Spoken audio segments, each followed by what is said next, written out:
오늘 우리에게 주신 하나님의 말씀은 잠언 30장 1절부터 9절 말씀을 보도록 하겠습니다.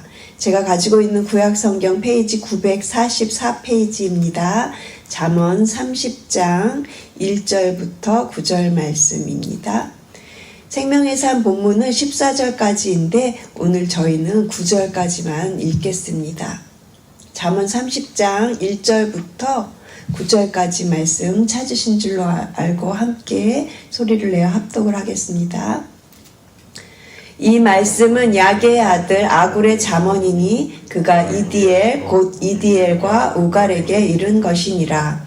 나는 다른 사람에게 비하면 짐승이라. 내게는 사람의 총명이 있지 아니하니라. 나는 지혜를 배우지 못하였고 또 거룩하신 자를 아는 지식이 없거니와 하늘에 올라갔다가 내려온 자가 누구인지 바람을 그 장중에 모은 자가 누구인지 물을 옷에 싼 자가 누구인지 땅의 모든 끝을 정한 자가 누구인지 그의 이름이 무엇인지 그의 아들의 이름이 무엇인지 너는 아느냐. 하나님의 말씀은 다 순전하며 하나님은 그를 의지하는 자의 방패이시니라. 너는 그의 말씀에 더하지 말라. 그가 너를 책망하시겠고 너는 거짓말하는 자가 될까 두려우니라. 내가 두 가지 일을 주께 구하였사오니 내가 죽기 전에 내게 거절하지 마시옵소서.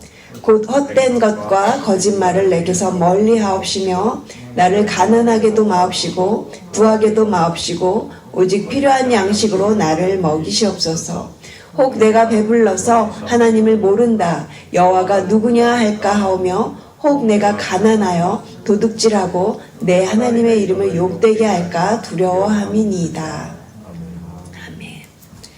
하나님과 동행하는 관계 이러한 제목으로 오늘 본문으로 말씀을 나누도록 하겠습니다. 잠언은 31장으로 되어 있어서 하루에 한 장씩 읽으면 한 달이면 다 읽을 수 있는 분량으로 되어 있는데요. 저희가 3개월 동안 잠언으로 이렇게 새벽 본문 함께 해왔습니다. 이제 드디어 잠언이 끝이 보이는 듯합니다. 오늘부터 잠언 30장을 시작하게 되었습니다. 30장 전체가 아굴의 잠언입니다. 1절 보시면요. 이 말씀은 야게의 아들 아굴의 잠언이니 아굴이 쓴 잠언이구나 하고 우리가 1절만 봐도 쉽게 알 수가 있죠.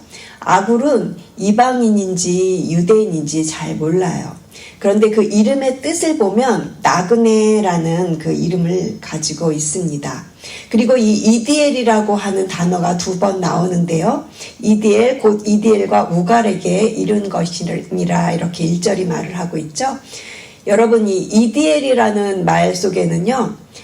하나님 내가 피곤합니다 라는 뜻이 있습니다. 그러니까 이디엘 2번 나온 걸로 봐서는 우리가 우리의 인생길이 이렇게 나그네 길이라서 하나님 내가 피곤합니다 이런 뜻으로 볼 수 있는 것입니다. 그리고 우갈이라는 이름에서는 이겨낼 수 있습니다 라는 승리의 의미를 담고 있어서요. 우리가 이 1절 하나만 놓고 보아도 우리의 인생 가운데 하나님 나는 나그네입니다. 나는 피곤합니다. 하지만 이겨낼 수 있습니다. 라는 그런 의미를 담고 시작하는 1절임을 우리가 알 수 있습니다. 여러분 사람의 인생은 나그네 길입니다. 우리는 곤고한 인생 여정을 살아가는 나그네와 같은 삶을 살아가고 있습니다. 그런데 중요한 것은 그 인생길을 누구와 함께 동행하며 걸어가고 있는지가 매우 중요합니다. 아무리 화려하고 아무리 멋진 꽃길 같은 그런 인생길을 간다고 해도 하나님과 함께하지 않는 그 길은 사망이요 생명이 없는 길이기 때문이죠. 우리의 인생길이 슬픔과 수고가 많은 나그네 길이라 할지라도 우리의 구주 되시고 우리의 생명 되신 하나님과 동행하면 그 길이 바로 구원의 길이요 생명의 길이므로 우리는 하나님과 바른 관계를 맺어가면서 하나님과 동행하는 관계로 나아가시는 여러분 되시기를 소망합니다. 그렇다면 오늘 설교의 결론부터 말씀을 드리자면 하나님과 동행하는 관계로 나아가려면 우리는 어떠한 삶으로 살아가야 하겠습니까? 첫 번째는 순전한 말씀에 순종의 삶으로 나아가십시오. 그리고 두 번째는 겸손한 기도로 자족의 삶을 살아가십시오. 이렇게 순종과 자족으로 하나님과 동행하는 관계로 나아가시는 여러분 되시기를 주님의 이름으로 축복합니다. 우리 2절과 3절을 같이 함께 읽겠습니다. 2절과 3절 말씀입니다. 나는 다른 사람에게 비하면 짐승이라 내게는 사람의 총명이 있지 아니하니라. 나는 지혜를 배우지 못하였고 또 거룩하신 자를 아는 지식이 없거니와. 아굴은 평생 잠언을 연구해온 학자입니다. 잠언을 깊이 연구했던 그 학자의 삶을 살았던 이 아굴이 자신이 짐승과 같은 존재라고 그렇게 고백을 하고 있습니다. 하나님의 주권과 그 지혜 앞에 놓인 그런 인간의 자기 고백은 절망적일 수밖에 없는 것이죠. 욥기 42장에도 보면 욥은 자신의 지혜와 하나님의 지혜 사이에서 엄청난 차이가 있음을 깨닫고 자신의 미련함과 어리석음을 깨닫고 회개하는 그런 모습을 우리가 욥기에서도 찾아볼 수가 있습니다. 이처럼 인간의 지혜는 하나님을 인정하고 그 앞에서 겸손할 때 비로소 참 지혜를 깨닫게 되는 것입니다. 아굴은 먼저 자신이 무지하다고 그렇게 고백을 하면서 자기 스스로가 지혜가 없다, 나는 부족한 자다 이러한 고백을 하고 있습니다. 아굴은 지혜가 하나님으로부터 오는 것을 알았던 자입니다. 그래서 그는 3절에 거룩하신 자를 아는 지식이 없다 이렇게 고백을 하였던 것이죠. 아굴은 잠언의 그 1장 7절 말씀대로 이 잠언이 여호와를 아는 것이 지식의 근본이라는 것을 잠언을 통해서 깨달았던 사람입니다. 그럼에도 불구하고 아굴은 자기 자신에게 이러한 참 지혜가 없다라고 고백을 하고 있습니다. 한국 속담 중에 벼이삭이 익을수록 고개를 숙인다라는 말이 있죠. 잠언을 평생도록 연구했던 이 아굴이 깨달았던 것은 평생의 연구와 노력으로도 이 거룩하신 하나님을 아는 참 지식을 깨우치지 못하겠다 이렇게 고백하는 겸손한 자세인 것입니다. 그래서 아굴은 계속해서 4절에 하나님이 어떤 분이신지를 지금 말하기 시작하는데요. 우리 함께 4절을 읽겠습니다. 하늘에 올라갔다가 내려온 자가 누구인지, 바람을 그 장중에 모은 자가 누구인지, 물을 옷에 싼 자가 누구인지, 땅의 모든 끝을 정한 자가 누구인지, 그의 이름이 무엇인지, 그의 아들의 이름이 무엇인지 너는 아느냐? 하늘에 올라갔다가 내려온 자가 누구인지 하고 묻지요. 신명기 30장 12절에 보면 하늘에 있는 것이 아니니 내가 이르기를 누가 우리를 위하여 하늘에 올라가 그의 명령을 우리에게로 가지고 와서 우리에게 들려 행하게 하랴 할 것이 아니요 라는 질문에서 알 수 있는 것처럼요. 하늘과 땅은 각자 다른 세계이기 때문에 서로 넘나들 수 없는 것입니다. 하늘과 땅의 간격을 확인시켜주는 질문이라고 볼 수 있습니다. 계속해서 4절 보시면요. 바람을 그 장중에 모은 자가 누구인지 하고 묻습니다. 이 장중이라는 말은요. 이 손바닥 안을 의미하는데요. 이것을 70인역에서 이 옷 안으로 번역을 하고 있습니다. 바람의 이 거주지가 하늘과 땅 사이에 궁창에 있고 이 바람은 실제로 우리가 느낄 수는 있어도 그것을 볼 수도 없고 만질 수도 없다라는 것을 표현하고 싶었던 것이죠. 이 바람을 이 손이나 우리가 옷으로 잡을 수 없는 것이죠. 그런데 이 바람을 그 장중에 모은 자, 그 옷 안에 모은 자는 바로 하나님이다라는 것을 말하고 싶었던 거죠. 계속해서 이 물을 옷에 싼 자가 누구인지요 하고 묻습니다. 욥기 26장 8절에 의하면 물을 빽빽한 구름에 싸시는 그런 하나님이라는 표현이 나오는데요.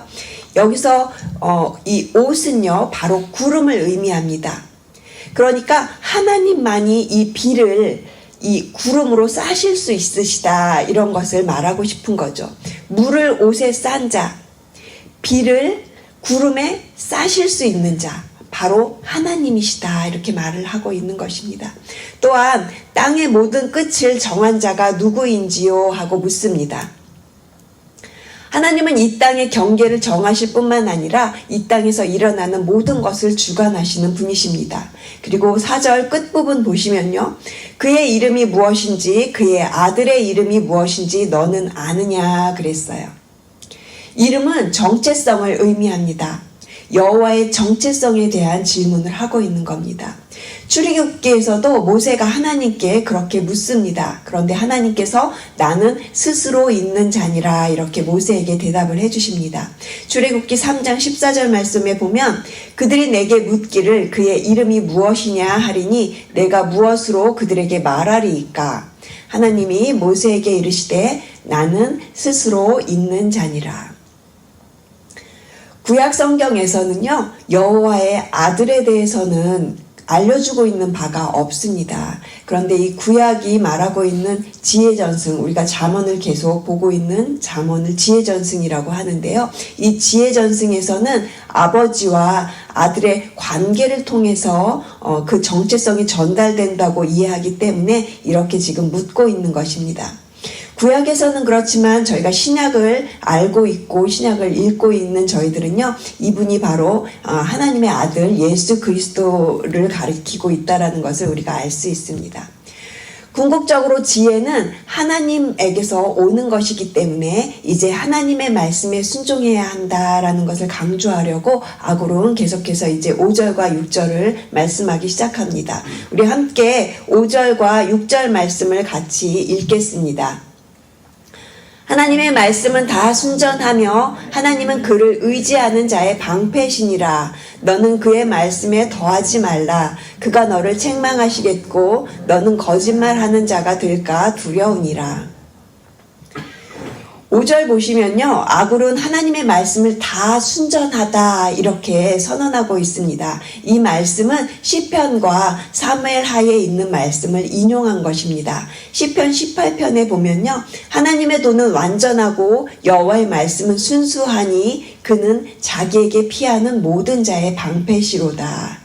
그리고 사무엘하 22장에도요 똑같이 나와요. 하나님의 도는 완전하고 여호와의 말씀은 진실하니 그는 자기에게 피하는 모든 자의 방패시로다. 순전하다의 뜻은 용광로를 통해서 정제된 찌꺼기나 불순물이 없는 그런 깨끗한 순수함을 말하고 있습니다. 순전하기 때문에 100% 하나님을 신뢰하고 의지할 수 있는 그러한 믿음을 말하는 것이죠. 이 순전하다라는 것은 거짓이 전혀 없다, 하나라도 틀린 것이 없다라고 그렇게 믿는 것입니다. 그래서 아굴은 하나님을 방패라고 그렇게 선언합니다. 이 방패는 보호를 해주는 무기죠. 그리고 하나님은요, 하나님을 의지하고 하나님을 피하는 자들에게 방패가 되어 주십니다. 그런데 여러분, 말씀을 떠나서는 하나님의 방패를 경험하실 수가 없어요. 하나님을 절대적으로 신뢰하고 하나님을 절대적으로 믿는 자들, 그리고 말씀에 피하는 자들에게 하나님께서는 그러한 자들의 방패가 되어 주십니다.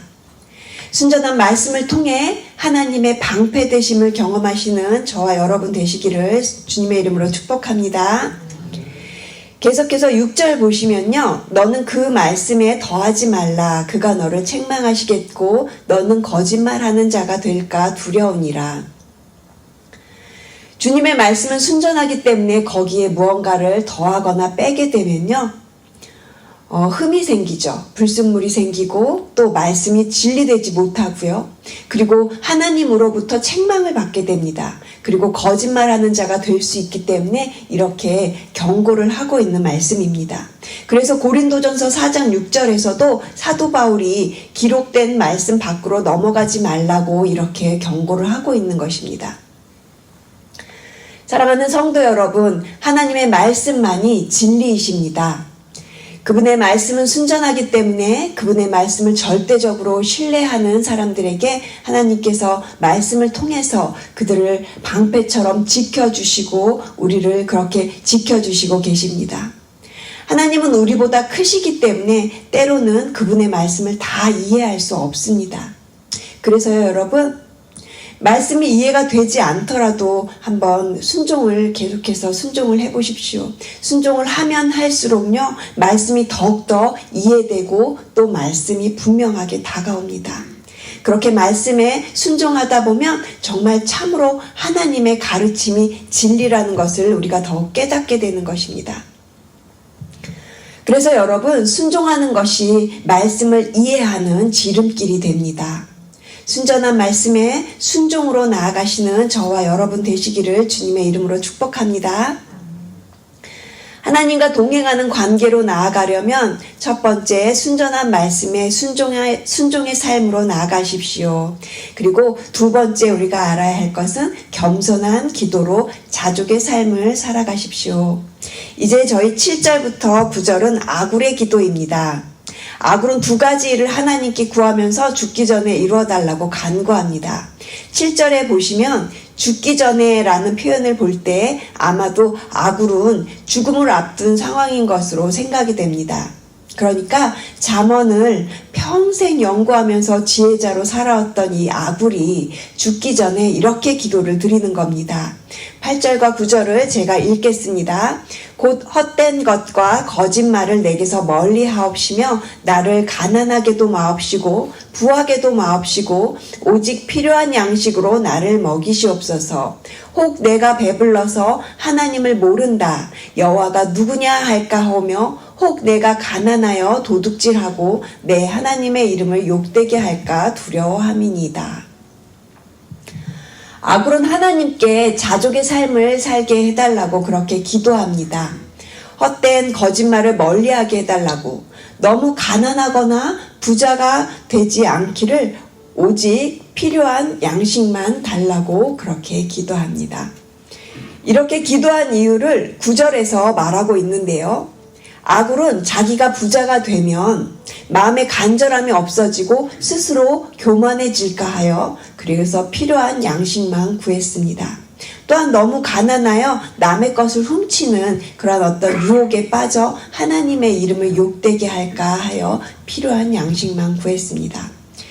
빌립보서 4장 12절에서 사도 바울은요. 나는 비천에 처할 줄도 알고 풍부에 처할 줄도 알아 모든 일 곧 배부름과 배고픔과 풍부와 궁핍에도 처할 줄 아는 일체의 비결을 배웠노라. 사도 바울이 그렇게 고백을 하고 있습니다. 사도 바울은 자족이 무엇인지 알았기 때문에 사도 바울이 이렇게 고백할 수 있었던 것은 하나님과의 관계에 있어서 깊은 확신이 있었기 때문에 이렇게 고백할 수 있었습니다. 오늘 본문에서도 아굴의 이 기도가 자신이 부자가 되거나 또는 가난하게 해달라는 그런 기도가 아닙니다. 이거보다 더 중요하게 강조하고 싶은 것이 바로 하나님과 관계, 하나님과의 관계가 가장 우선이 된다라는 것을 아굴이 말하고 싶었던 것입니다. 하나님과의 관계가 가장 중요하고 그 관계에 있어서 확신이 있어야 됩니다. 이것이 우리에게 있어서 가장 기초적인 관계입니다. 아굴은 이러한 관계의 중요성을 강조하고 싶었던 것입니다. 사랑하는 성도 여러분, 순전한 말씀에 순종으로 나아가시며 또 각자에게 허락하신 자리에서 자족하시며 또 겸손한 기도로 나아가시며 그렇게 하나님과 동행하시며 날마다 하나님과 더욱더 깊은 관계로 나아가시는 여러분 되시기를 주님의 이름으로 축복합니다. 마지막으로 미가서 6장 8절 말씀을 읽고 설교를 끝맺겠습니다. 미가서 6장 8절 말씀은요. 사람아 주께서 선한 것이 무엇임을 내게 보이셨나니 여호와께서 내게 구하시는 것은 오직 정의를 행하며 인자를 사랑하며 겸손하게 너희 하나님과 함께 행하는 것이 아니냐. 하나님께서 우리에게 구하시는 것은 오직 한 가지입니다. 겸손하게 하나님과 함께 동행하는 것입니다. 미가서 말씀은 우리에게 오직 정의를 행하며 인자를 사랑하라고 그렇게 말하고 있습니다. 그런데 여러분, 이것은 우리에게서 나오는 것이 아닙니다. 우리가 할 수 있는 것이 아닙니다. 하나님의 의로움이 우리에게 있어야 합니다. 우리는 본래 하나님과 불의했던 죄인인 자들입니다. 오직 예수 그리스도만이 우리를 불의해서 의로운 관계로 회복시켜 주실 수 있습니다. 우리가 의롭게 된 것은 예수 그리스도를 믿음으로 그렇게 의롭게 된 것입니다. 믿음으로 예수 그리스도가 내 죄를 사하시고 그리고 십자가에서 피 흘려 죽으시고 믿음으로 우리의 그 불의한 관계가 다시금 의로운 관계로 회복되었다는 것을 믿는 것입니다. 우리는 의로운 존재가 아니지만 하나님께서 우리에게 믿음을 통하여서 예수 그리스도를 통하여서 우리에게 그 의로움을 부어주실 때 우리가 비로소 정의를 행하고 인자를 사랑하는 삶을 살아갈 수 있는 것입니다. 하나님의 그 의로우심이 저와 여러분 모두에게 부음받아 살아가시며 오늘도 이 순종과 자족으로 하나님과 동행하심으로 나아가시는 귀한 성도님들 한 분 한 분 되시기를 주님의 이름으로 축복합니다. 기도하시겠습니다. 하나님 감사합니다. 오늘 아굴의 잠언을 통해서 순전한 말씀에 순종하는 삶을 살기로 결단하며 나아갑니다. 우리에게 허락하신 삶의 자리에서 자족하며 겸손한 기도로 나아가는 저희들이 되기를 소망합니다. 순종과 자족으로 하나님과 동행하는 오늘 생명의 한날이 되게 하여 주시옵소서. 감사드리며 이 모든 말씀 우리를 사랑하셔서 아낌없이 모든 것을 주신 예수 그리스도의 이름으로 기도합니다. 아멘.